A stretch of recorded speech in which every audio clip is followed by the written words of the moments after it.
ہر قسم کے جادو کے توڑ، بندش کی یقینی کار اور مستند قرآنی عملیات و وظائف کے لیے ہمارے یوٹیوب چینل پیر محمد شعیب بلوچ کو سبسکرائب کریں۔ نحمدہ و نصلی علی رسولہ الکریم۔ معزز سامعین و ناظرین، السلام علیکم ورحمۃ اللہ وبرکاتہ۔ دوستو، جادو کے حوالے سے ہماری بہت ساری ویڈیوز اپلوڈ ہو چکی ہیں اور ہو بھی رہی ہیں۔ جادو کی ہم تمام اقسام کو کھول کر بیان کر رہے ہیں اور اس کے ساتھ ساتھ جادو کس طرح ہوتا ہے، جادو کی علامات کیا ہے اور جادو کا علاج کیا ہے۔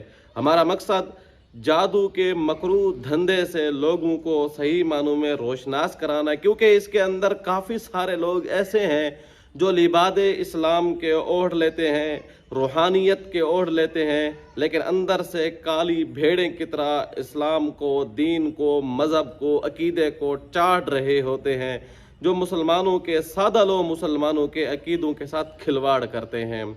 ٹھیک اسی طرح ایک آج جادو ہم آپ کے سامنے لائے ہیں۔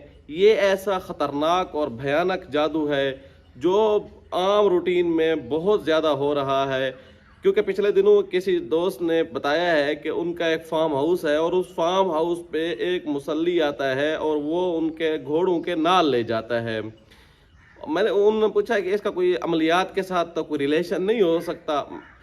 ہم نے جب تحقیق کی ہے تو کافی سارے شواہدات ملے ہیں، کافی سارے ہمارے سامنے چیزیں آئی ہیں کہ گھوڑے کے نال کے ذریعے جو جادو کیا جاتا ہے وہ محبت کا خطرناک قسم کا جادو ہوتا ہے۔ اس جادو سے نقصان کیا ہوتا ہے؟ یہ جادو ہر غلط جگہ کے اوپر استعمال کیا جاتا ہے۔ مثال کے طور کے اوپر ایک عورت ہے، اس کی کسی اور جگہ شادی ہو چکی ہے، تو اس کو اپنی محبت میں گرفتار کرنے کے لیے یا کسی مرد کے اوپر اس طرح کا جادو کیا جاتا ہے اس کو اپنی محبت میں گرفتار کرنے کے لیے۔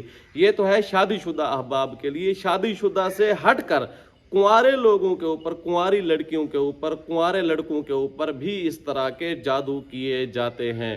اب اس جادو کا نقصان کیا ہوتا ہے؟ اول تو یہ ہے کہ وہ محبت کے اندر گرفتار ہو جاتا ہے اور اس کے 80% چانسز بھی ہوتے ہیں کہ اگلا بندہ اگر نماز کی پابندی نہیں کرتا، تلاوت کی معمول اس کا نہیں ہے، مسنون اعمال نہیں کرتا، تو ظاہر ہے اس کے حفاظت کے جو انتظامات ہیں وہ متاثر ہوتے ہیں۔ جو حفاظت کے اعمال جب متاثر ہو جائے تو پھر ظاہر ہے انسان جلدی جو ہے ان جادوگر کا لقمہ بن جاتا ہے۔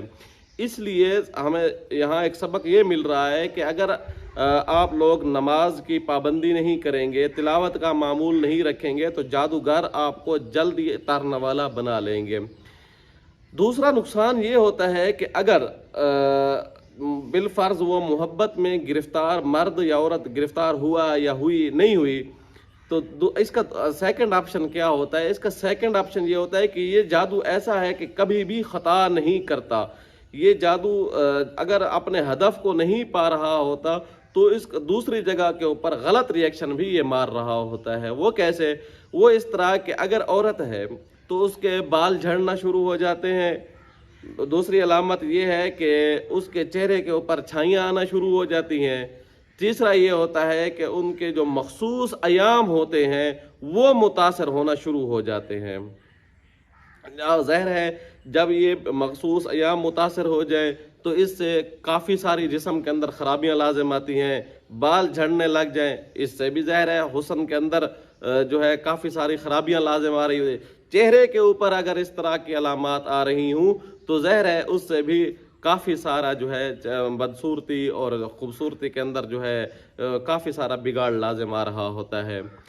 تو اس طرح اگر مرد کے اوپر جادو کیا جا رہا ہے محبت کا، تو اس کی علامات کے اس کو یہ ہے کہ اگر تو وہ اپنے ہدف میں کامیاب ہو جاتے ہیں کرانے والے تو ٹھیک، اگر کامیاب نہیں ہوتے تو اس کے غلط ریئیکشن ہوئی جاتے ہیں۔ غلط ریئیکشن کون سے ہوتے ہیں؟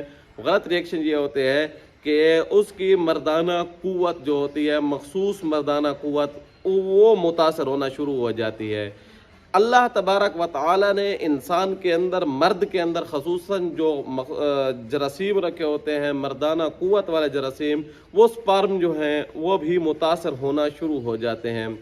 اور اس کی دوسری علامت یہ ہوتی ہے کہ اس بندے کا دل نہیں لگ رہا ہوتا، اس کی طبیعت کے اندر بے چینی آنا شروع ہو جاتی ہے، کوئی بات اچھی نہیں لگتی، یا اسی طرح بندش کی طرف یہ چیز موو ہو جاتی ہے۔ تو لہٰذا اس جادو سے اگر آپ کسی بندے کو دیکھیں گھوڑے کے نال لے رہا ہے تو اس کو روکیں، اس کو سمجھائیں کہ آپ کیوں کسی کی زندگی کو جہنم بنانے پہ تلے ہوئے ہو۔ اگر کوئی اس طرح کا بندہ نہیں مل پا رہا آپ کو، تو آپ کو جادو کا پتہ نہیں چل پا رہا، تو کوئی پریشانی والی بات نہیں ہے، اس کا بھی حل ہے۔ اس کا حل کیا ہے؟ اس کا حل یہ ہے، قرآن مجید سورۃ یاسین کی آخری آیات جو ہے ان آیات کا آپ معمور رکھیں اور ان آیات کو 101 مرتبہ اولیس الذی خلق السماوات والارض بقادر علی ان یخلق مثلهم بلا هو الخلاق العلیم انما امره اذا اراد شیئا ان یقول له کن فیکون فسبحان الذی بیدہ ملکوت کل شیء والیہ ترجعون۔ ان آیات کو 101 مرتبہ اگر پڑھ سکتے ہیں تو بڑی تعداد ہے، نہیں تو 72 مرتبہ پڑھ لیں تو بھی کافی ہے۔ پانی کے اوپر دم کر لیں، اس پانی کے ساتھ غسل کریں اور اسی پانی کو پئیں بھی صحیح اور اس پانی کو گھر کے اندر بہائیں بھی صحیح۔ یہ 3 دن یہ کریں، 3 دن کے بعد آپ نے 72 مرتبہ سورۃ فلق اور سورۃ ناس کو پڑھنا ہے، اور اس کے ساتھ بھی اسی طرح نہانا بھی ہے، پینا بھی ہے اور گھر کے اندر بہانا ہے۔ اگلے 3 دن جو ہے پھر آپ نے آیت الکرسی کو 72 مرتبہ پڑھنا ہے، اور اس سے اگلے 3 دن جو ہے اسی طرح سورۃ فاتحہ کو پڑھنا ہے۔ یہ 12 دن کا ٹوٹل کورس ہے۔ انشاءاللہ ثم انشاءاللہ 12 دن کے اس کورس سے آپ بڑے سے بڑے جادو، اس محبت والے کبھی جادو سے آپ نکل سکتے ہیں، پریشان ہونے کی کوئی ضرورت نہیں ہے۔ امید ہے آپ کو یہ ویڈیو اچھی لگی ہوگی۔ آنے والی ویڈیو تک کے لیے اجازت دیجیے گا، اللہ حافظ۔